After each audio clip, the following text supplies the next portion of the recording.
Live from New Delhi, you're watching DD India News Hour, India's voice to the world. I'm Shubhendu Ghosh, coming up in the next hour.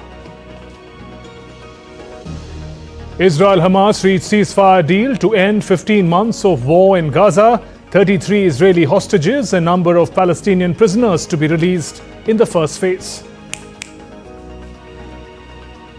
ISRO scripts history, successfully performs space docking experiments, SpaDex. India becomes fourth country in the world to master the docking technology.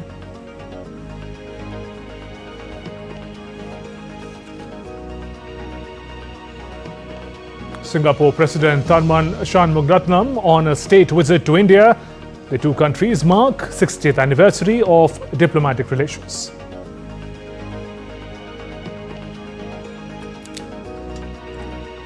South Korea's Constitutional Court holds second hearing in the trial of President Yoon Suk-yeol's impeachment. Yoon says arrest illegal, will not attend questioning.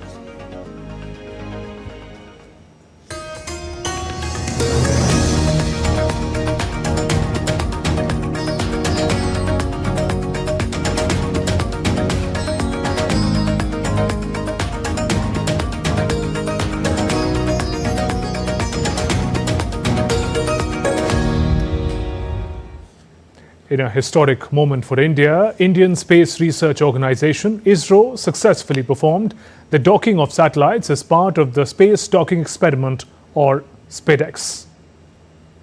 3, 2, 1, 0. India achieves major milestones in space missions as the Indian Space Research Organisation on Thursday successfully completed the docking process of the SpaDex satellites. This milestone places India among an elite group of nations, joining the United States, Russia, and China in demonstrating the complex capability of satellite docking. Announcing the achievement, ISRO said, "Spacecraft docking successfully completed. A historic moment. Let's walk through the SpaDex docking process. Maneuver from 15-meter to 3-meter hold point completed. Docking initiated with precision, leading to successful spacecraft capture. Retraction completed smoothly, followed by rigidization for stability. Docking successfully completed." India's President Draupadi Murmu, Prime Minister Narendra Modi congratulated ISRO and the Indian space community for achieving a significant milestone with the successful space docking of satellites. In a post on X, PM Modi lauded the efforts of Indian scientists, stating, "Congratulations to our scientists at ISRO and the entire space fraternity for the successful demonstration of space docking of satellites.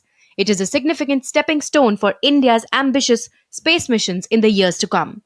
ISRO had successfully launched the SpaDex mission on December 30, 2024, with the primary goals of space docking. The PSLV C-60 rocket carrying two small satellites, SDX-01 Chaser and SDX-02 Target, along with 24 payloads, had lifted off from the first launch pad of the Satish Dhawan Space Center in Sriharikota, and about 15 minutes after liftoff, the two small spacecraft, weighing about 220 kg each, were launched into the 475-kilometer circular orbit as intended. SpaDex is a revolutionary technology demonstrator designed to test the intricate process of docking two small spacecraft in low Earth orbit. This critical capability represents a giant leap for India's future space missions, including the much-anticipated Gaganyaan human space flight program, the upcoming Chandrayaan-4 lunar mission, and the envisioned Indian space station. Shivali Kumari's report for DD India. And for more, DD India correspondent Anbarsan joins us live from Chennai. Anbarsan, as ISRO scripts history through the SpaDex mission, take us through what went into achieving this feat and what it means for India's future space adventures. Yeah, very happy news came from the Indian Space Research Organization from the morning. As we know that the SpaDex mission is as early as started in 2016 and planned that UR Rao Space Research Center in Bengaluru, where it's designed and developed and all. And last year, 2024, in December 13, at around 10:30 p.m., it's launched. And it's very one of important mission for the ISRO, and also for, because we have aimed for the Bharatiya Antariksh Station and also creating a Bharatiya docking system, the BDS. It's very important because that is a way towards our Gaganyaan and also the Chandrayaan 4 and also this Bharati Antariksh Station. So very important mission, and we have attempted various attempts in January 7th, which is close nearly around 3 meters. And January 12th, we attempt second time. As the Indian Space Research Organization has said that after taking various analysis and data further, and they will be docking in another. And today that has happened. This is a kind of a very complex mission, and these SpaDex mission, the space docking experiment, it's a kind of a two satellites. One is a tracker, and also one is a Reimer, and these two satellites will be very precisely forming around 28,000 kilometer per hour. We can aim that very complex mission because it's Earth orbit, because we have launched various missions towards a lunar and various long range missions, and this is very close proximity towards Earth, and it is very unique project in that way to the ISRO. So launching that, and this is nearly a 440, both weighing around 220 kilogram of weight, and it will be nearly close proximity towards Earth. And we have three attempts, which is first attempt came nearly to 250 meter near, and the second came near as 3 meter, and after that they taken further and taken back into a nearly 7 kilometer distance. Right. And today morning, as ISRO has said, that successfully Right. completed docking mission. So it's one of the mission completing towards our aim, and it's the fourth nation after US, Russia, Right, and Anbarasan, China. We are the independent. Yeah. A hugely important mission and important milestones for ISRO. Thanks very much for joining us with those updates from Chennai. Staying on the story, joining me now is Lieutenant General retired Anil Bhatt, Director General, Indian Space Association. General Bhatt, good afternoon and welcome. Your thoughts first on the success of the SpaDex mission. India, as we understand, becomes the fourth country in the world to achieve this feat. So it's definitely a matter of pride for all of us Indians here. It is a huge technological achievement, and it puts us into the next level in space. ISRO has definitely been putting India at the highest pedestal as far as space activities goes. And after Chandrayaan 3, this very successful mission is another step in the direction of India achieving more and more in space. And of course, Gaganyaan, Chandrayaan 4, Bharat Antariksh Station, and a human being landing on moon by 2040, for all this and for rendezvous operations in future, this was a very, very important technology, and we have got it right in the first time. It's a great achievement. General Bhatt, fundamentally we can see on our screens what docking of two space objects looks like. But if you could simplify for us, to achieve this maneuver in the space, how complex is it, and how significant at the same time? Firstly, as far as complexity goes, huge. Two satellites, which the SpaceX 1 and 2, the chaser and the target, they are both moving at approximately 20,000 kilometers an hour. They were first launched from on 30th December. And then a distance between them was increased to more than 2 kilometers, and then they have been brought around closer to each other. Of course, the first time it was 15 meters, then it was 3 meters, and the first time, of course, it was not successful. They waited, they took in the data, they examined it, and today they have achieved a perfect matching and docking of this. Of course, further steps are being taken. There will be exchange of power between the two satellites, and then these satellites will de-dock from each other.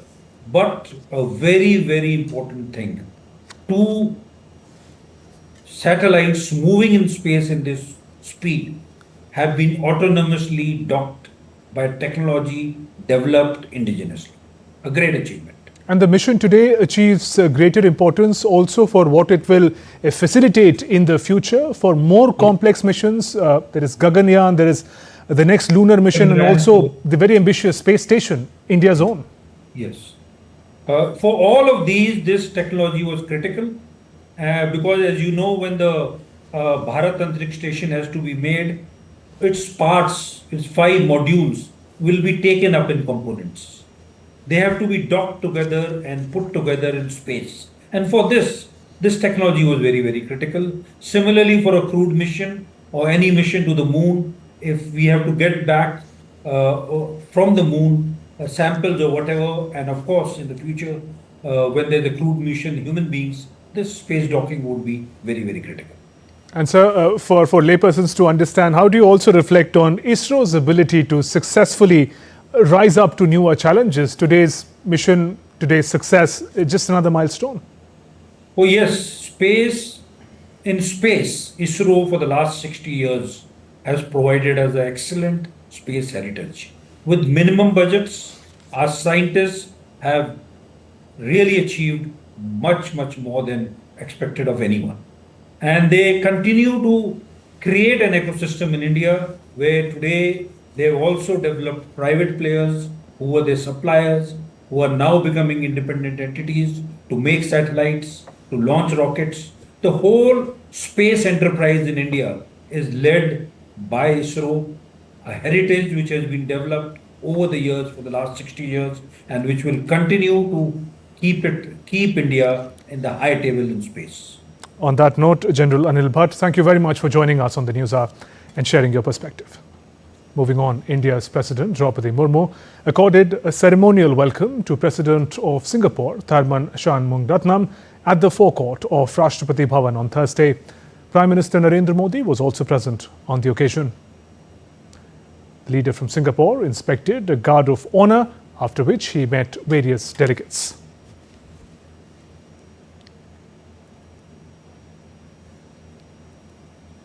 Speaking on the occasion, he said, since Singapore's independence in 1965, the relations between both the countries have grown stronger. The Singaporean leader added that two countries are exploring initiatives in sustainability and digital space. Singapore president said they are working on cooperating on semiconductors and net zero industrial parks. President Shanmugaratnam said that both the countries are now on a new trajectory with upgrade of their relations to a comprehensive strategic partnership, which was announced during Prime Minister Modi's last visit to Singapore in September last year. India was one of the first few countries to recognize Singapore's independence in 1965. And since then, our relationship has grown by bounds. It's a natural partnership between a small country, Singapore, and a very large country, India. But we found ways to cooperate in ways that are our mutual interests in a whole range of areas. Our business relationships are thriving. In fact, Singapore is the largest investor in India for many years now. Our defense relationship is strong. Our relationship in skilling has been very active in recent years, and it continues to grow. Singapore President later visited Rajghat, paid tributes to Mahatma Gandhi. President Tharman will hold discussions with President Draupadi Murmu at Rashtrapati Bhavan this evening. Prime Minister Narendra Modi will also meet with President of Singapore. The state visit by the island country's president marks the 60th anniversary of diplomatic ties between India and Singapore.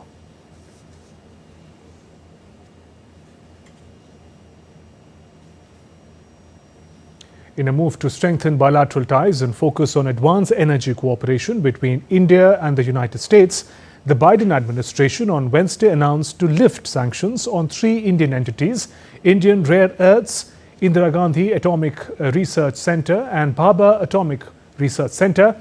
According to the U.S. Bureau of Industry and Security, the removal of these entities will support U.S. foreign policy objectives by reducing barriers to advance energy cooperation, including joint research and development, science and technology cooperation towards shared energy security needs and goals.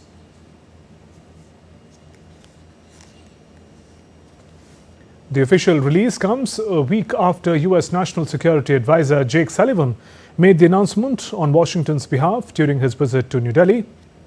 Bureau of Industry and Security also added 11 entities to its entity list, targeting organizations in China for activities contrary to U.S. national security and foreign policy interests. And still to come on DD India News Hour. Outgoing US President Joe Biden delivers his farewell speech from the Oval Office. Los Angeles wildfires rage as strong winds continue.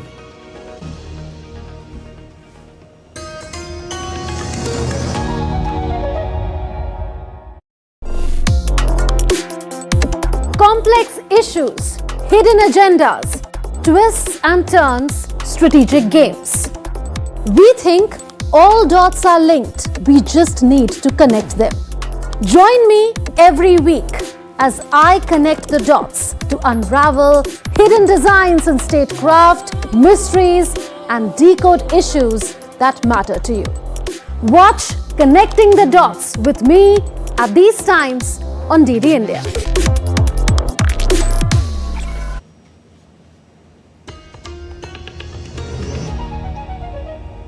Welcome back. You're watching DD India News Hour. I'm Shubhendu Ghosh. After months of negotiations, Hamas and Israel have finally agreed on a multi-phase deal that halts the conflict in Gaza, leads to the release of hostages held by Hamas, besides an agreement for delivery of humanitarian aid to Palestinians in the Gaza Strip have also been announced. The Gaza ceasefire and hostage release deal will go into effect on Sunday, January 19th. Hamas and Israel on Wednesday agreed on a multi-phase deal that halts the fighting in Gaza and leads to the release of Israeli captives in the territory.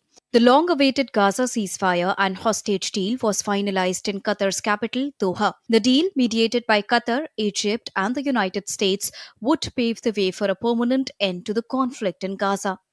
Mediators said the deal will go into effect on Sunday and starts with a 42-day period that would see the release of 33 Israeli captives and a number of Palestinian prisoners. Qatar, the Arab Republic of Egypt, and the United States are happy to announce the success of joint mediation efforts in order to reach a deal between the parties in conflict in the Gaza territory, to exchange prisoners and hostages, and a return to a prolonged truce that achieves a permanent ceasefire between the two sides. The implementation of the agreement will begin on Sunday, January 19th. US President Joe Biden, meanwhile, said he was deeply satisfied this day has come, calling the negotiations one of the toughest of his career.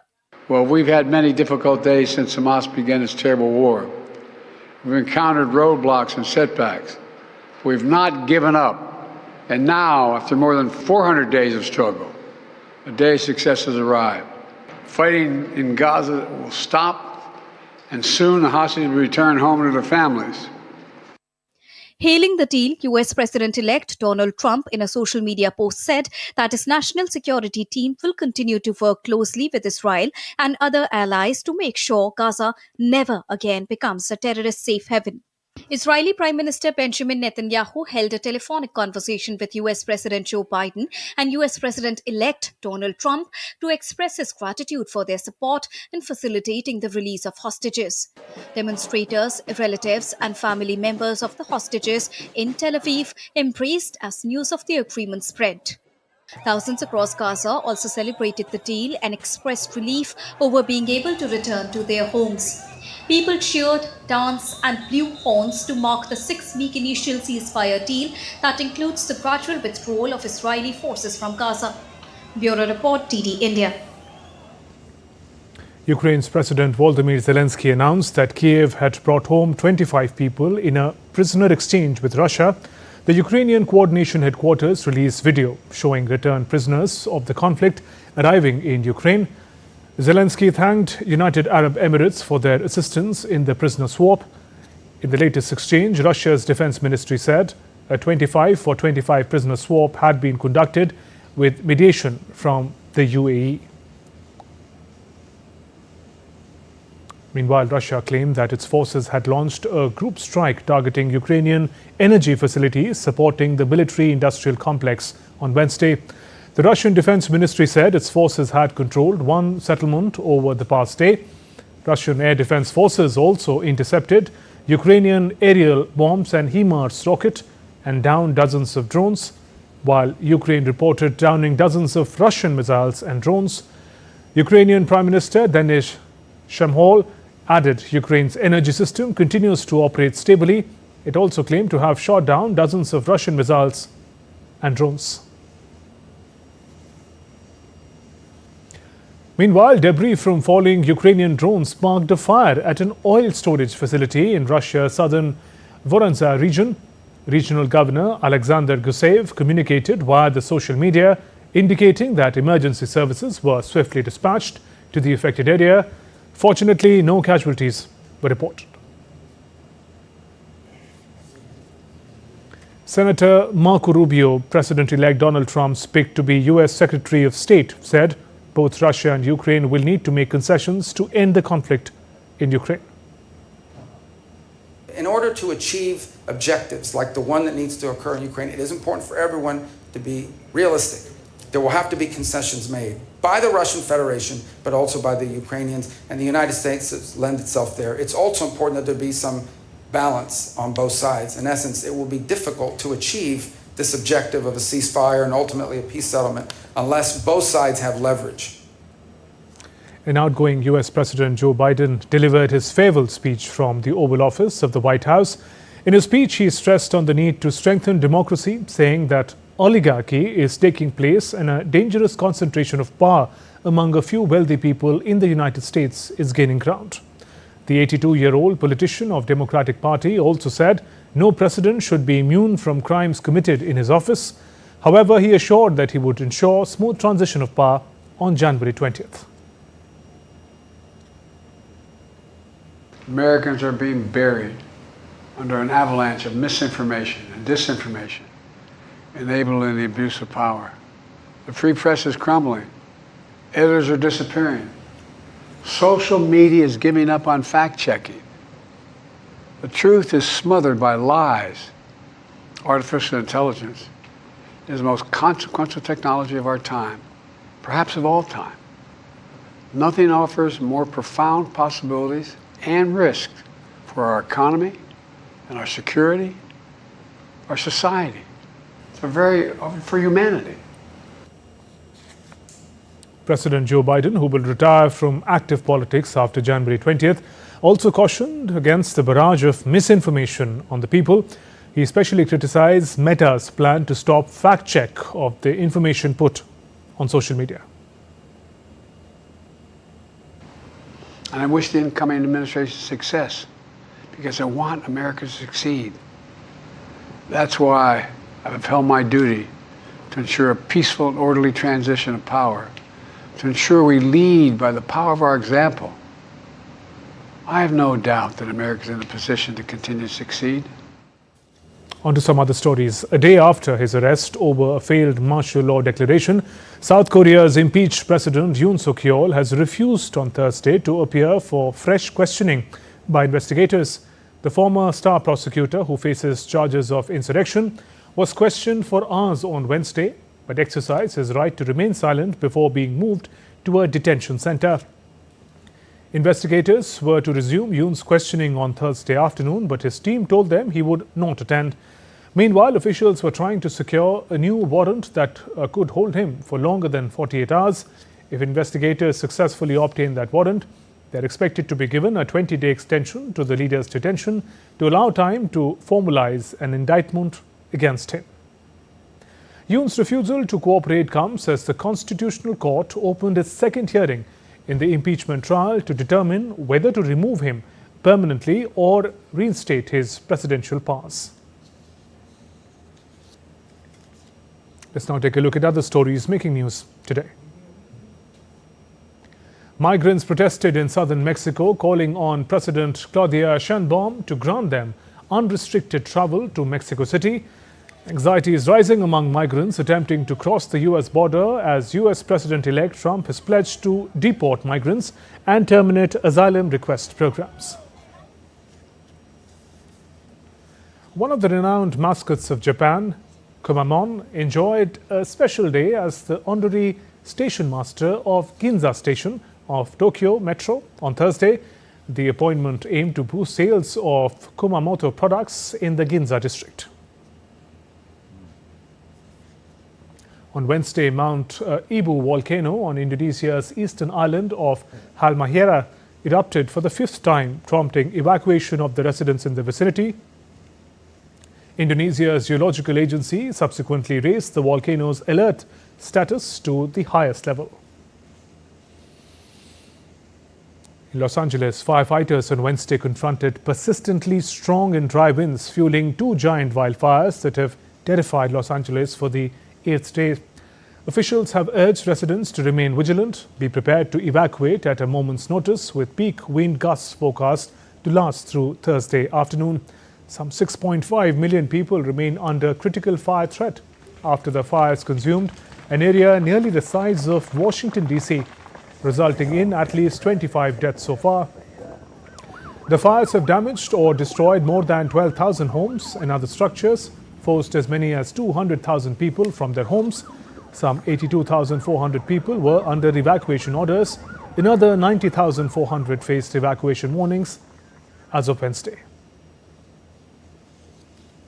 Meanwhile, a powerful winter storm has unleashed heavy snow across parts of western New York, leaving some areas buried under up to 61 centimeters of snow.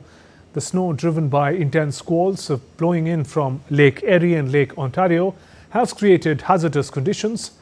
Heavy snowfall has caused disruptions in travel, with roadways becoming treacherous and flights grounded at nearby airports. The National Weather Service has issued snow advisories, warning that more snowfall is expected through Thursday. Meanwhile, in India, the national capital received mild showers on Thursday morning. Cold is expected to intensify in Delhi and the neighbouring regions. India's Met Department issues yellow alert for Delhi, with more showers predicted during the day and in the evening. The weather is further expected to intensify in Delhi NCR, with temperatures hovering around 10 to 17 degrees Celsius. While rain has improved air quality to a very poor category, it has also encapsulated Delhi in a layer of shallow fog. As whole of North India is affected by western disturbance, it is likely to affect Himalayan region and North Indian states, bringing more rain, snow and persisting cold wave conditions. There may be variation in minimum temperatures by 1 to 3 degrees in the region. Frost conditions are also expected in northeastern states. Elsewhere, in southern India is also expected to receive moderate to heavy rains in coming days, with Andaman and Nicobar Islands expected to receive heavy showers.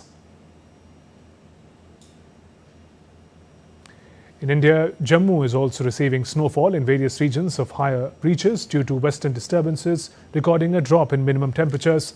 It is expected to get more snow and rain as predicted by the Weather Department, according to local authorities. The snow has impacted traffic, but no casualty has been reported. People have been advised to stay alert.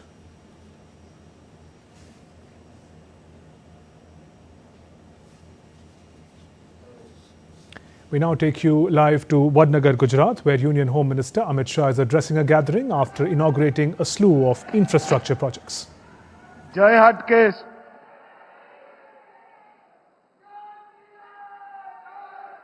મારી સાથે પ્રચંડ અવાજથી ભારત માતાની જયનો જયકારો લગાઈએ. ભારત માતા की. क्यों भाई, क्या हो गया है वडनगर वालों को? ऐसी आवाज नहीं चलेगी. दोनों हाथ उठाइए, जरा उठाइए दोनों हाथ. वडनगर का संदेश देश दुनिया में पहुंचाने के संकल्प की मुट्ठी बींचे और प्रचंड आवाज से बोलिए, भारत माता की जय श्री राम. आ टीवी वाला बस सेट કરીને બેસી જાઓ. પહેલા હું અહીંયા જ ઉભો રહેવાનો છું. प्लीज बैसी जाओ जरा.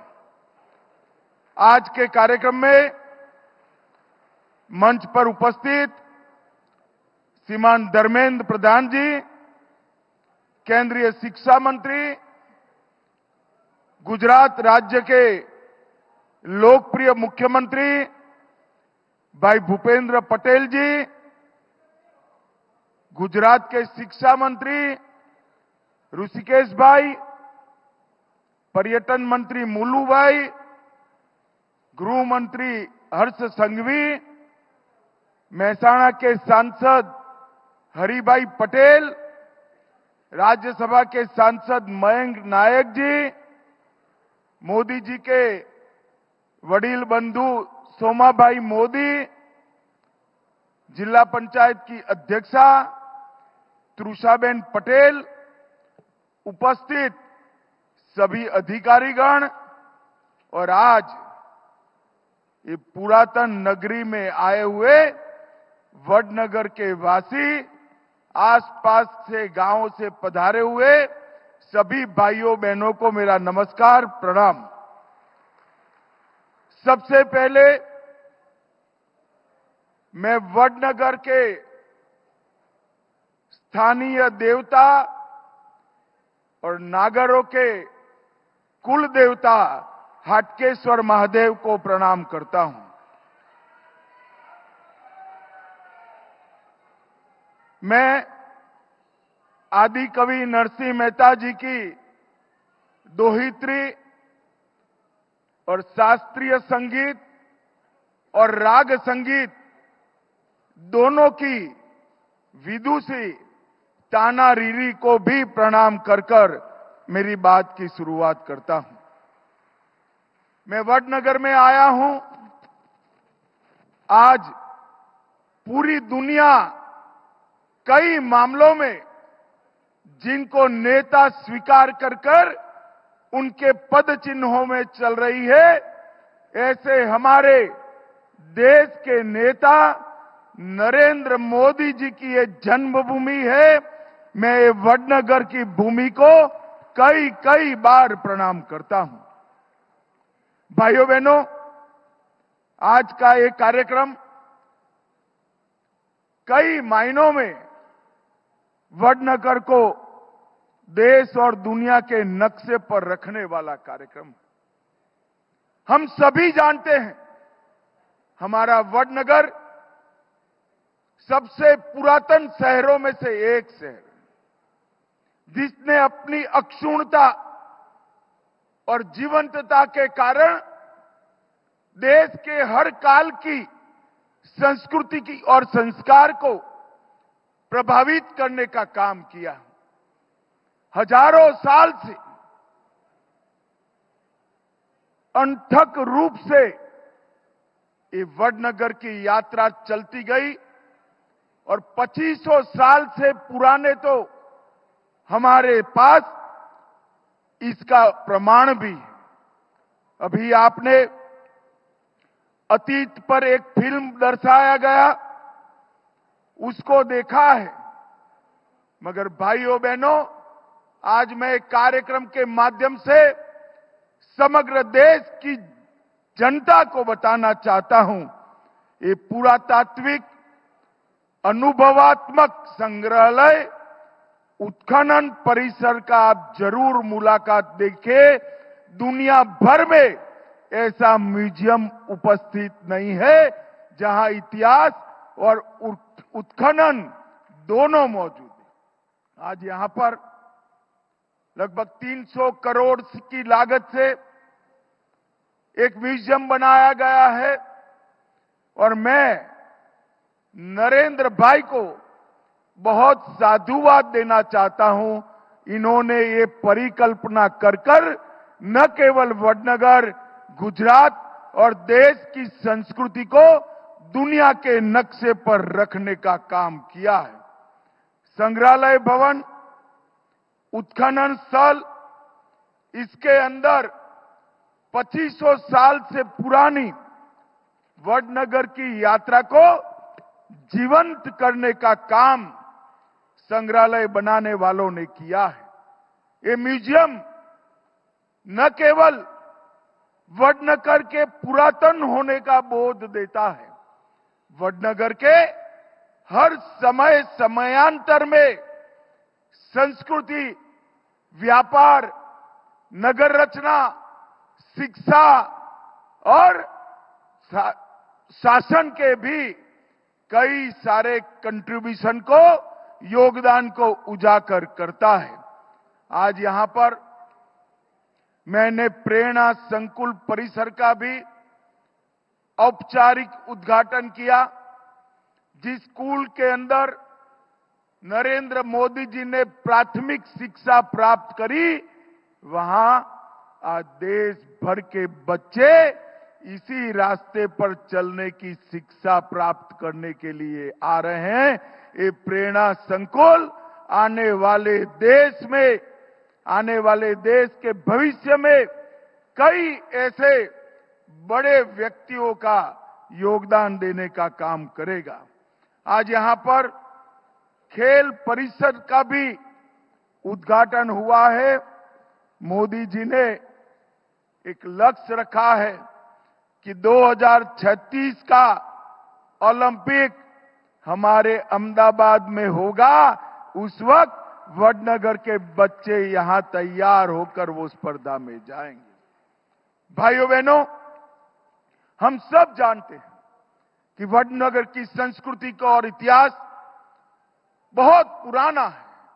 यहां सनातन सन्यासियों ने कई सारे तप, साधना और ज्ञान की उपासना की। जैन साधुओं ने अनेक जैन अगम निगम की रचना का यहां पर तपश्चर्या की।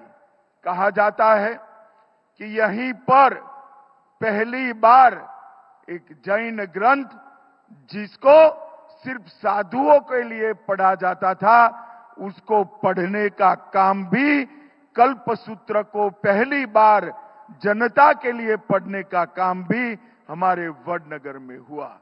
और ये स्थान बौद्ध श्रमणों का भी विहार स्थान रहा।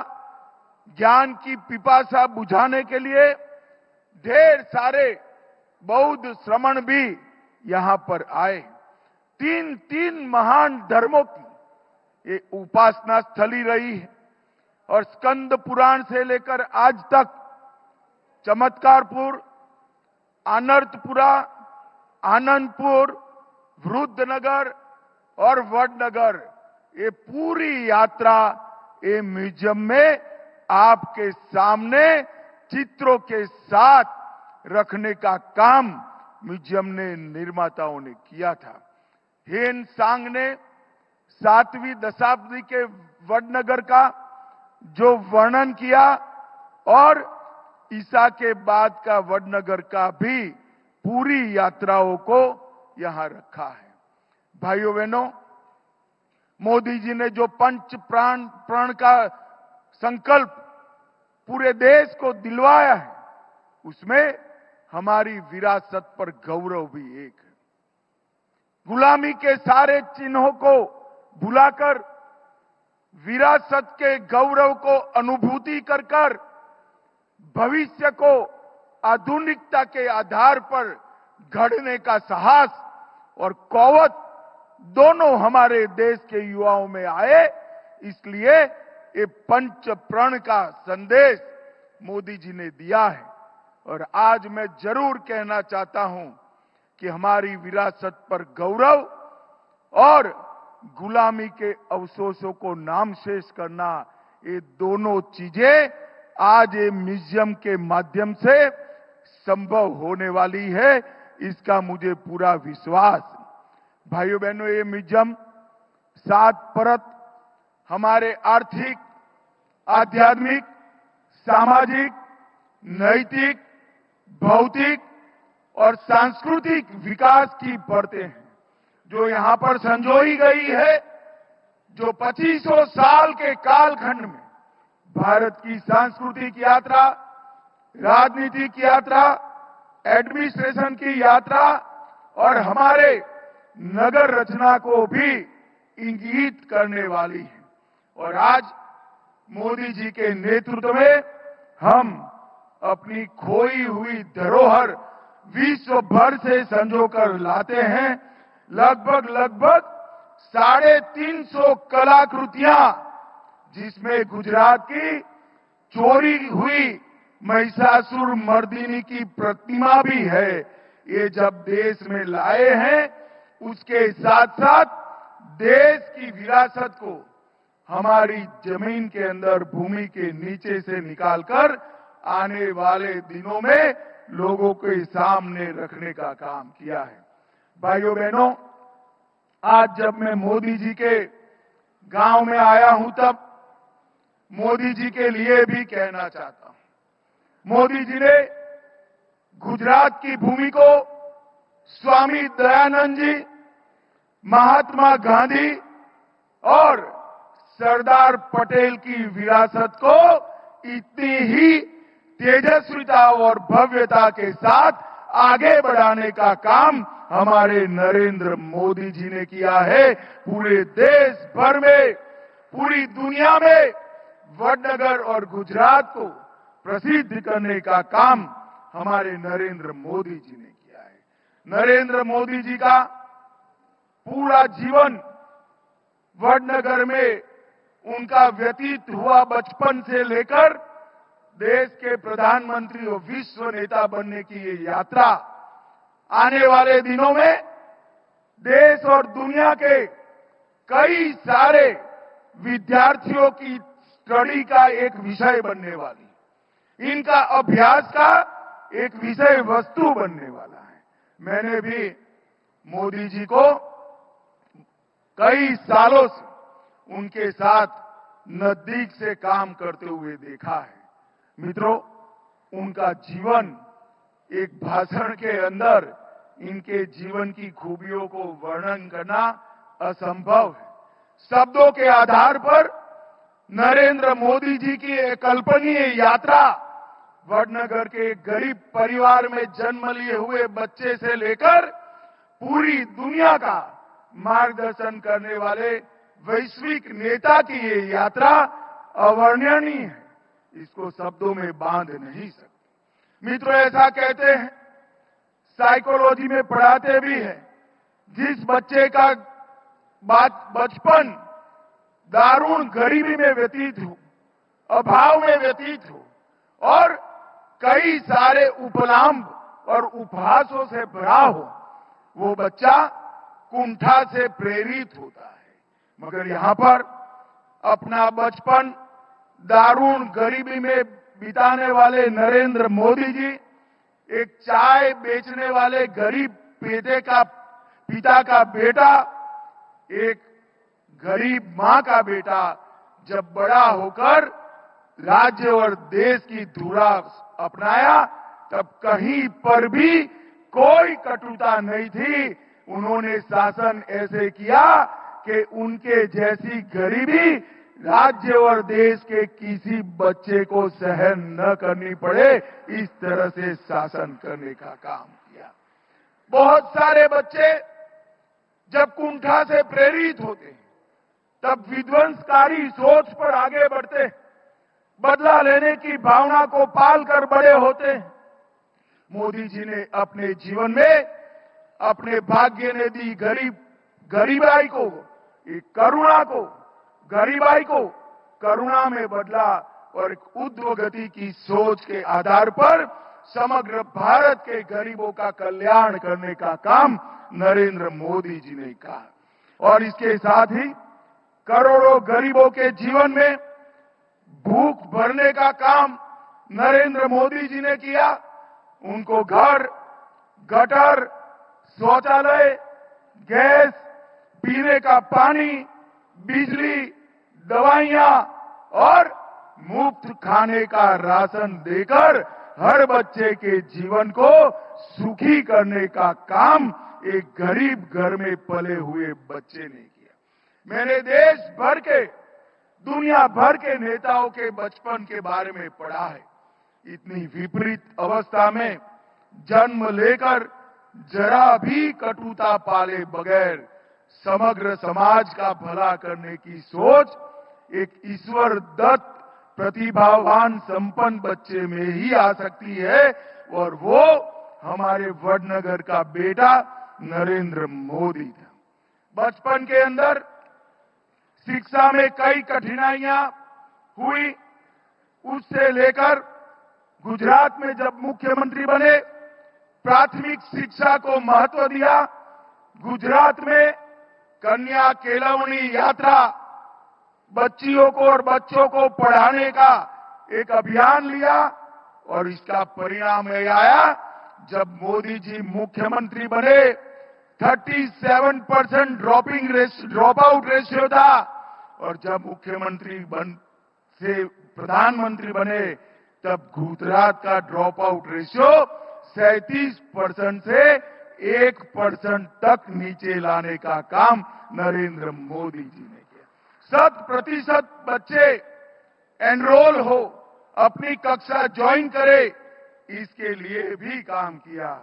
और जब वो आरएसएस के प्रचारक बने, पूरे गुजरात में एक भिक्षुक की भांति पूरे गुजरात का प्रवास किया। हर वर्ग के, हर जाति के, हर धर्म के लोगों के घर पे भोजन किया और पूरे गुजरात की समस्याओं का उन्होंने जानकारी लेने का काम किया। और जब किसी भी पॉलिटिकल बैकग्राउंड के बगैर अपने प्रतिभा के आधार पर राजनीतिक क्षेत्र में काम करते करते मुख्यमंत्री बने, गुजरात में की समस्या जो उन्होंने स्टडी की थी, इसको एक एक कर इसका समाधान करने का काम नरेंद्र मोदी जी ने किया। संगठन आधारित एक पार्टी की कल्पना की, जनमत संग्रह, जाति के आधार पर नहीं, व्यक्तित्व के आधार पर नहीं, जनमत संग्रह परिवारवाद के आधार पर नहीं, जनमत संग्रह विचारधारा के आधार पर और विकास के आधार पर जनमत संग्रह, लोकप्रियता पार्टियों की प्राप्त करने का नया प्रयोग गुजरात में नरेंद्र मोदी जी ने किया। और यहां की राजनीति में जो परिवारवाद से लिप्त थी, देश भर की राजनीति परिवारवाद से लिप्त थी, उसको समाप्त कर परिवारवाद की राजनीति की जगह पॉलिटिक्स ऑफ परफॉर्मेंस को एस्टैब्लिश करने का काम हमारे नेता और वडनगर के ही जन्म लेने वाले नरेंद्र मोदी जी ने किया। गुजरात के अंदर एक सर्वसमावेशी, सर्वस्पर्शीय विकास का मॉडल बना, जिसमें विकास में वो मॉडल में राज्य का कोई भी क्षेत्र अछूता नहीं था और राज्य का कोई व्यक्ति ऐसा नहीं था जिसका समावेश नहीं।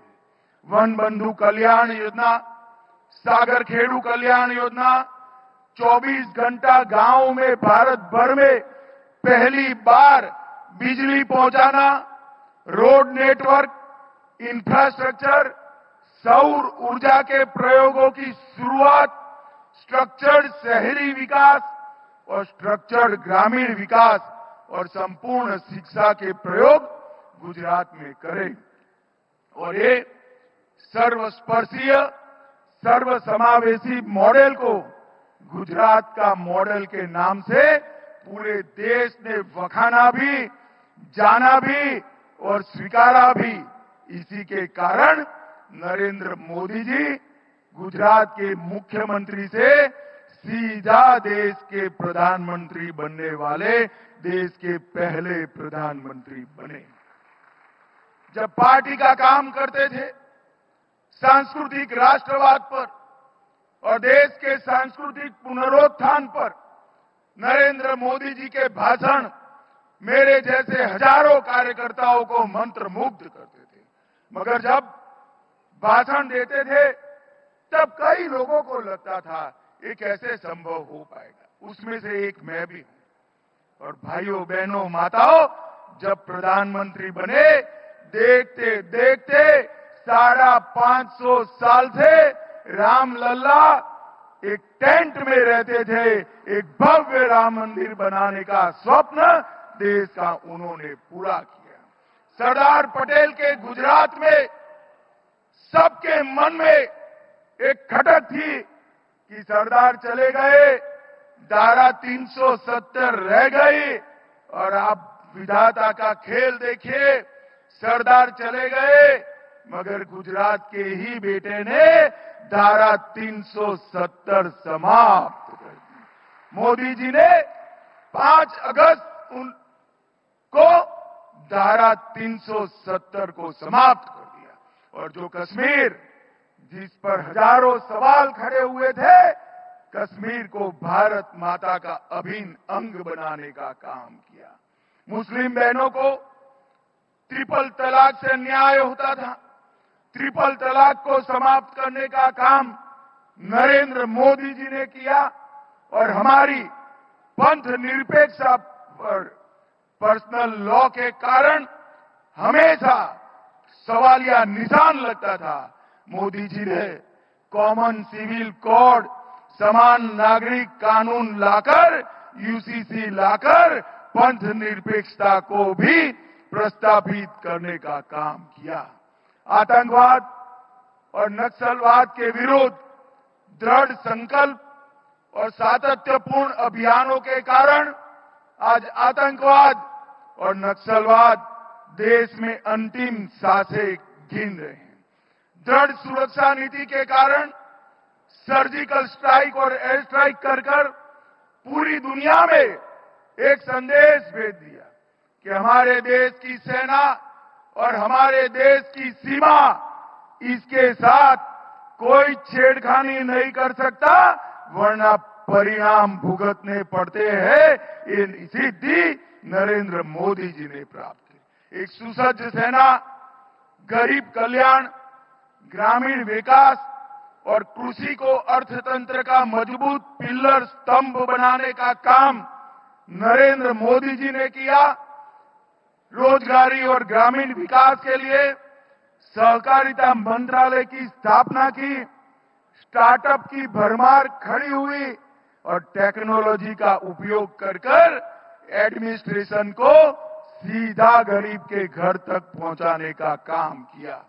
टेक्नोलॉजी का जन कल्याण में उपयोग, डीबीटी हो, डिजिटल इंडिया हो, आधार कार्ड हो या ऑनलाइन बैंकिंग, ये सभी के लिए नरेंद्र मोदी जी ने आश्चर्यजनक तरीके से पूरी दुनिया में भारत को सभी देशों के आगे रखने का काम किया। और इतना ही नहीं, चंद्रयान के माध्यम से चंद्र के दक्षिण ध्रुव पर शिव शक्ति पॉइंट बनाकर भारत का तिरंगा चंद्रमा पर वही फहराने का काम किया। G20 में महात्मा गांधी की समाधि पर दुनिया भर के प्रमुख राष्ट्राध्यक्ष जब नतमस्तक होकर खड़े थे, तब हमें मालूम पड़ा कि आज भारत की ताकत क्या है। अर्थतंत्र को 11वें नंबर से 5वें नंबर पर लाए हैं। ये 10 ही साल में 11वें नंबर से 5वें नंबर पर आया है। और वडनगर वालों, लिख कर रखना, 2027 में हम दुनिया का 3रे नंबर का अर्थतंत्र बनने वाले हैं। मेक इन इंडिया, इसके माध्यम से हजारों युवाओं को रोजगारी उपलब्ध करने के लिए प्रेरित किया, करोड़ों रोजगारी का निर्माण हुआ और भारत को मैन्युफैक्चरिंग का हब बना है। योग और आयुर्वेद, इसके साथ साथ अपनी सभी भाषाओं को एक नई जिंदगी देने का काम भी नरेंद्र मोदी जी ने किया। होलिस्टिक व्यू के साथ समग्रता से हमारे आरोग्य के तंत्र को पुख्ता करने का काम नरेंद्र मोदी जी ने किया और हर वृद्ध व्यक्ति को 10 लाख तक का इलाज कर्ज फ्री कर उन्होंने आरोग्य उपलब्ध कराने का काम किया। आदिवासी कल्याण, पिछड़ा वर्ग का कल्याण, दलित का कल्याण, इसको आगे बढ़ाया और साथ में महिला अधिकार, 33% आरक्षण बहनों को विधायिका और संसद में देकर उनका नीति निर्धारण में बड़ा रोल करने का काम भी किया।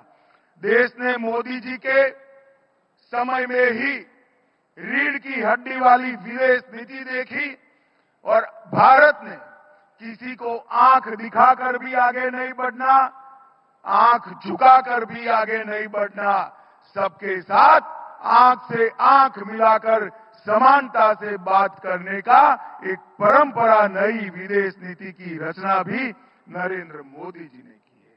मित्रों, आज मैं इनके जन्म स्थान पर आया हूं, तब मैं इतना जरूर कहना चाहता हूं कि जब कोई 500 साल के बाद वडनगर का इतिहास लिखेगा, तब ताना रीरी और कई मनीषियों की तरह नरेंद्र मोदी के जन्म स्थान के रूप में भी अपने वडनगर को निश्चित याद करेगा। ऐसा काम एक ही जीवन में नरेंद्र भाई ने किया है और आज हर व्यक्ति अपनी मातृभूमि का ऋण उतारना चाहता है। नरेंद्र भाई ने 2500 साल की ये वडनगर की यात्रा को एक म्यूजियम बनाकर वडनगर को दुनिया के नक्शे पर रखने का काम किया है और आने वाले दिनों में नरेंद्र भाई ने जो संकल्प लिया है एक महान भारत की रचना का, जब आजादी की शताब्दी मनाई जाएगी उस वक्त हमारा देश पूरी दुनिया में हर क्षेत्र में पहले नंबर पर होगा। इस प्रकार के भारत की रचना करने का जो संकल्प नरेंद्र भाई ने लिया है, विकसित भारत का जो संकल्प लिया है, वो इस वडनगर की भूमि के बेटा ही पूरा करेगा, ऐसा पूरे देश और दुनिया को विश्वास है। आज फिर से एक बार यहां पर मैं आया हूं, तब वडनगर के सभी निवासियों को बहुत बहुत साधुवाद और अभिनंदन देना चाहता हूं। ये म्यूजियम वडनगर के इतिहास को दुनिया के नक्शे पर रखने वाला होगा और नरेंद्र मोदी जी का ये पुरुषार्थ, नरेंद्र मोदी जी का एक कर्मयोग, ये आने वाले दिनों में वडनगर को पूरी दुनिया में उत्सुकता, जानकारी प्राप्त करने का और अभ्यास करने का केंद्र बनाएगा, इसका मुझे विश्वास है। फिर से एक बार आप सभी को बहुत बहुत बधाई, साधुवाद और अभिनंदन। मेरे साथ जोर से बोलिए, भारत माता की, भारत माता की, वंदे वंदे, भारत माता की। It was Union Home Minister Amit Shah addressing a public meeting in Vadnagar, Gujarat. It's also the birthplace of Prime Minister Narendra Modi. Home Minister launched a slew of key development projects, including a mega museum and a sports complex. In his address, he also celebrated the legacy of Prime Minister Modi and his contributions in nation building. Moving on, news just coming in. Israel has accused Hamas of reneging on parts of the Gaza deal, the ceasefire deal. Israel has accused Hamas of backtracking on parts of the Gaza ceasefire deal. Israel has said that the cabinet will not convene until mediators accept all elements of the deal. The historic deal already appears to be facing fractures after months of negotiations. Hamas and Israel had finally agreed on a multi-phase deal that halts the conflict in Gaza. But the news that's just coming in, Israel has accused Hamas of reneging on parts of the Gaza deal.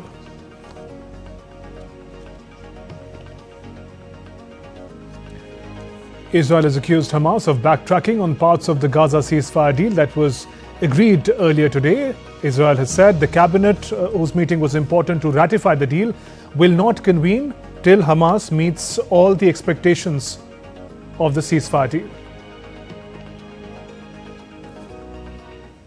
And now we also tell you about what this Israel-Hamas ceasefire deal is all about. The truce deal is a serious initiative which will be implemented in 3 stages. In the first phase of the Gaza ceasefire and hostage release deal, lasting 6 weeks, there will be a complete ceasefire with the withdrawal of Israeli forces from the populated areas of Gaza. Besides, Hamas will release 33 hostages, including children, women, and Americans.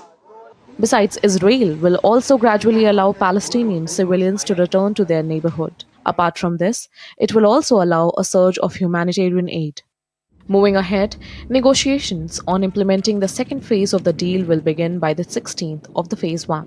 This stage was expected to include the release of all the remaining hostages, a permanent ceasefire, and the complete withdrawal of Israeli forces from Philadelphia corridor, the border area between Egypt and the Palestinian enclave.